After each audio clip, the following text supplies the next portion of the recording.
Off field. Left. What I want.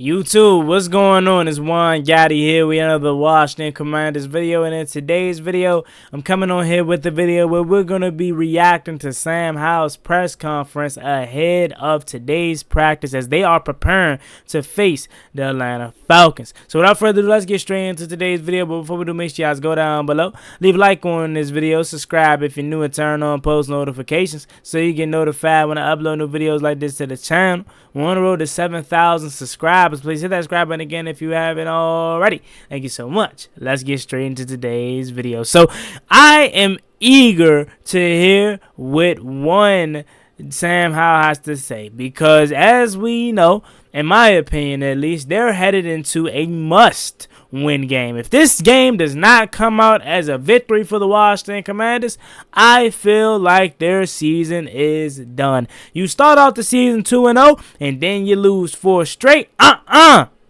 I feel like your season is done. So this is a must-win game, and I want to see what Sam Howell has to say. Let's get straight to it. Talk to me, Sam. Accommodate what maybe the beating that you're taking. Yeah, I mean, I think the main thing is when I run the ball, I need to do a better job of just getting down and sliding and protecting myself. I mean, I think I've taken a lot of unnecessary hits, and that's just something that I just gotta kind of change my mentality. Just because when I'm out on the field, I just want to win, But at the same time, I got to take care of myself and make sure I can protect my body and make sure I can, make it through the season. And then just as far as the sacks go, I just got to do a better job of just finding incompletions. And, when stuff isn't there, don't try to hold on to the ball or extend the play. Just try to find incompletion. And I feel like that's something that I'm continuing to work on each and every week. That's something that'll only get better. And look at Sam, man, and every time I have something to say, I'm going to unmute.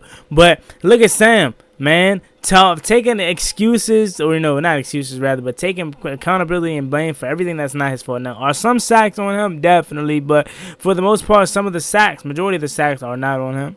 So even though he could easily be like, yeah, the line isn't the best, you know what I'm saying? Everything around me isn't the best, but I'm just going, instead of me saying, yeah, the guys around me have to be better, he's like, I got to be better. Even though that sack may not be on me, I'm going to take accountability for it. But again, this is nothing new with Sam Howell. We know he's a guy that is going to take accountability. And for a young quarterback like him, you got to love that about him. Is it hard to go about changing a mentality? Because, that's something you've had for a long time.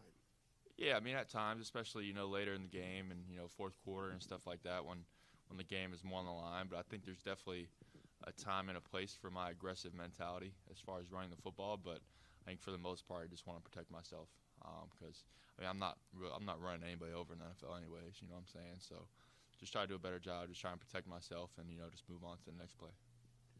Sam, I know football is not linear. You have ups and downs. Every team has ups and downs in a given week, depending on how the game goes. So sometimes the game gets away from you. But what do you think after your first 5 games first 5 games this season that you can build on, that you feel like here's something that I can continue to build on as the season goes on? Yeah, I mean, I just think as an offense, we've done a lot of good things. Obviously, our record is what it is, but I think we've shown that we can move the ball on anybody. And I think that's our mentality on offense, and we know what we're capable of. And I feel like me personally, I played some good ball at times, and I think just continuing to build on what I've done good and learn from what I haven't done as good. And I think there's been times where I've been really decisive. The ball's coming out fast, and when that's happening, our offense is pretty good. And so just trying to continue to work on that and continue to try and do that each and every week.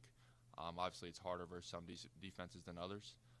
But yeah, just continuing to, build on the things that have worked for us so far. And I feel like we've moved the ball on everybody. It's just a matter of, not shooting ourselves in the foot and not having sacks, not having penalties, just things that slow us down. So yeah, we're definitely capable, of putting a lot of points up every single week. It's just a matter of us doing the right things and focusing on the details each and every week.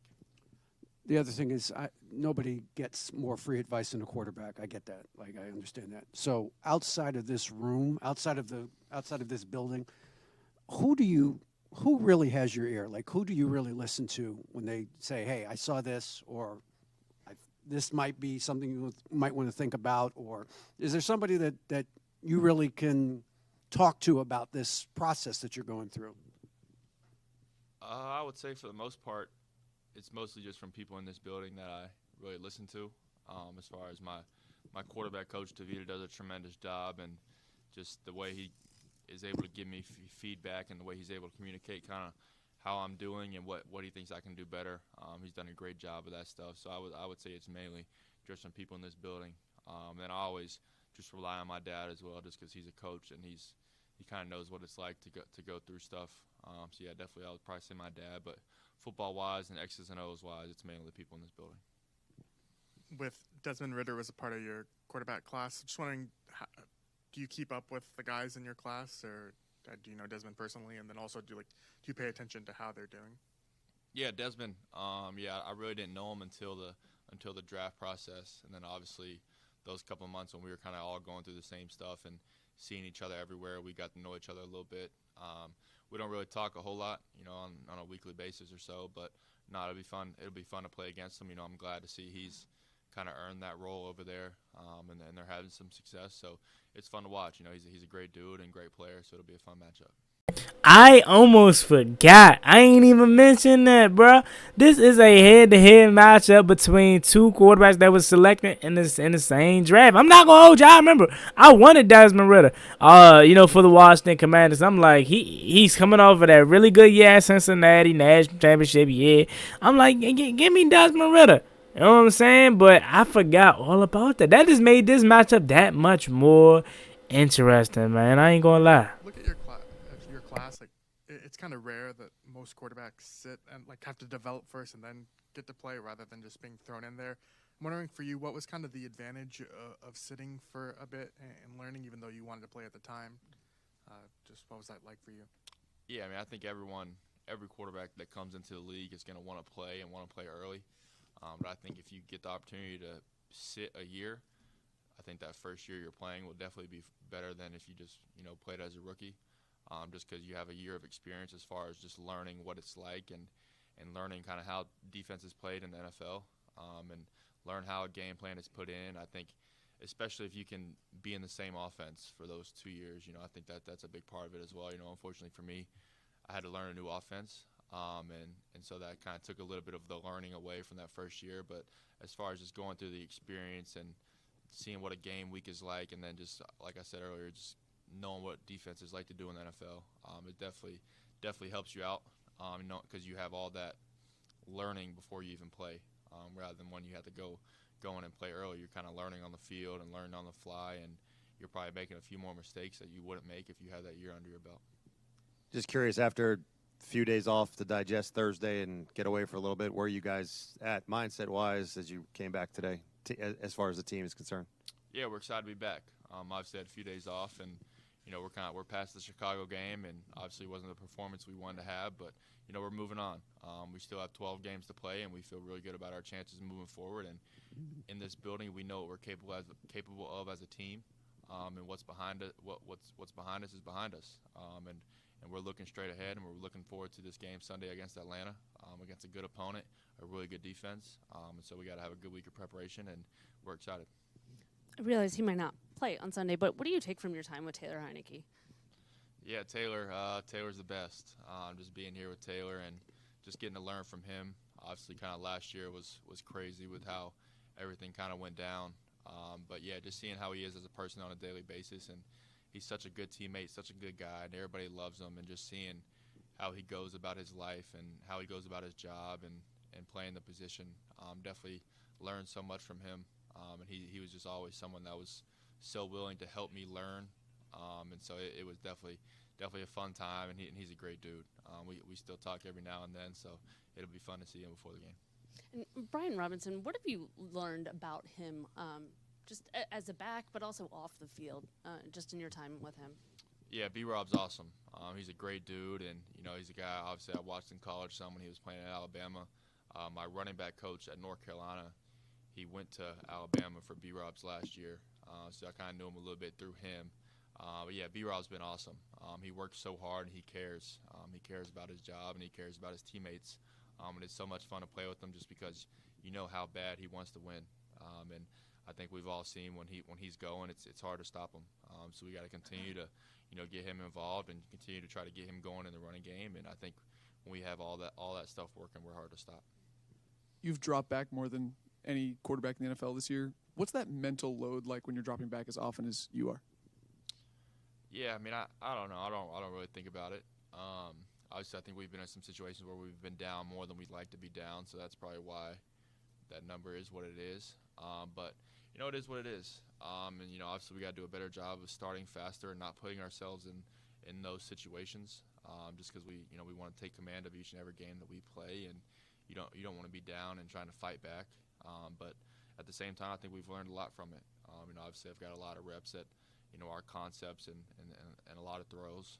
So I think there's definitely something that can be learned from it, but it's definitely not the situation we want to be in on a weekly basis.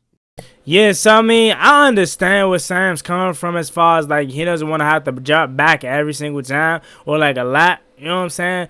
And we were down in some games, but it wasn't like we were just blown out in all these games, man. EB just wants to pass the ball. Simple as that. You know what I'm saying? Simple as that. He wants Sam Howell to drop it back. Now, is that the recipe for success? No, not at the current moment, because you got a run game that you can get involved. But Sam Howell, he wants him throwing the ball. Simple as that. And that's just how I personally see it. I don't think it has really much of us being that we're down with a lot, because even if we weren't down a lot, as you can see in some games, he still was passing a lot. So that's my personal take on it, though. Even in score-neutral situations, EB's calling passes at some of the highest rates in the league. And Ron said that's because, want to get you reps, want you to learn. I guess, do you feel like that's paying off? Do you feel like the rewards are there? Yeah, for sure. I mean, I think just the way we call this offense and the way this offense is ran, we definitely like to throw the ball. And I think when you look at the guys we have on this team, and you want to get the ball to those receivers. And so we got to continue to get those guys more involved. But, I would say, yeah, definitely – the amount of passes we've caught has definitely helped me as far as my learning and my progression, just because, there's nothing better than real live game reps. So, yeah, I would say, yeah. You mentioned wanting to get the ball to those receivers. I'm guessing you mean Terry and Jahan. How do you balance feeding them with more targets versus running the offense as it's designed? Yeah, I mean, I'm always going to run the offense as it's designed. And obviously there's times and places where you can kind of, I don't want to say force, but, maybe give a guy an extra look. At the end of the day, I'm going to do my job of how I'm taught to go through my progression. And we'll just continue from a game plan standpoint to get those guys more involved. And obviously, we'd like to get everybody the ball more. We have so many great players. And, I think part of this offense is why it's so good is, it spreads the ball around. But at the same time, there's got to be a good balance of spreading the ball around and using your best players. So it's definitely something that we'll continue to try to do a better job of moving forward. Atlanta's defense is playing well but not generating a ton of sacks. Does that impact how you attack this week? I mean, not really. I mean, we know, we kind of know what they like to do on defense, and they're a really good defense, and they haven't given up a lot of points. Teams have struggled moving the ball on them. They have really solid players all around. And so we know our game plan. We're still kind of putting that together. Obviously, have a good base down game plan in right now, but we don't really look at sack numbers or anything like that. Some games you'll look at personnel and kind of game plan off that, but for the most part, you kind of look at the coverages that they like to run and what fronts they run, and that's kind of how you game plan. So appreciate it, guys. All right, so as always, it's great to hear from quarterback Sam Howell. He said a little bit, but not really much, nothing that stands out. I'm glad that their mental is straight and they're locked on this game and knowing that they're talented enough to be better than where they are. That's one thing that took away from it. Then lastly, JP Finley brought up that the Falcons have not got a lot of sacks. Watch this be the week that they get a lot of sacks. If anytime you don't have enough sacks in this league, either go to Washington or go to the Giants, because we're going to give up at least 5. That's what it always feels like. Maybe this is the week we finally protect Sam Howell. But it seems like with the mixture of Sam Howell's, Sam Howell's decision making at times when it comes to holding on to the ball too long, and the mixture of the offensive line not being the best, seems like Washington's going to be prone to giving up at least 5 sacks, like I said before.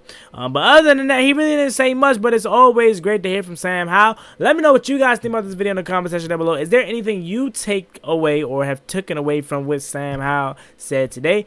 Leave it down below in the comment section. As always, me and boy Juan Gotti, like, comment, subscribe. Hail to the Washington Commanders. We're on the road to 7,000 subscribers. So please hit that subscribe button again if you haven't already. Thank you so much. Y'all have a blessed one. See y'all later. Peace.